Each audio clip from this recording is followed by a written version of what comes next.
Do you want to know how you can log into your BCPS Payroll account? If yes, then this video is for you. Hello and welcome to How to Log In. It's your host back again with yet another interesting tutorial video. In this video, I'm going to teach you how you can log into your BCPS Payroll account. Go ahead and open any browser, go to the search bar, then search for BCPS Payroll account.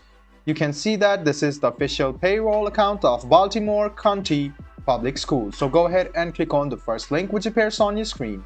It will take you to this official site of Baltimore County Public Schools. So you can see login on the top right hand side of your screen. Go ahead and tap on it. It will take you to a separate Microsoft login portal and you can log in using your Microsoft ID. You should wait for a while and this page will load up. So what you need to do is sign in to your Microsoft account now. So you can click use another account and you can add your email address. So go ahead and write down your email address in this box. Then click next. The next step is to write down your password.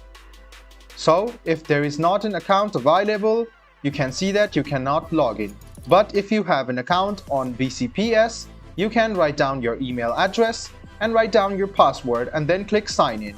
This way, you can successfully log into your BCPS Payroll account. I hope this video was helpful for you. If you still have any kind of confusion, please do mention us on the comment section down below. Like the video, subscribe to the channel and do hit the bell button for more. Hope to see you in the next video as well. Until then, goodbye, take care and make sure you enjoy.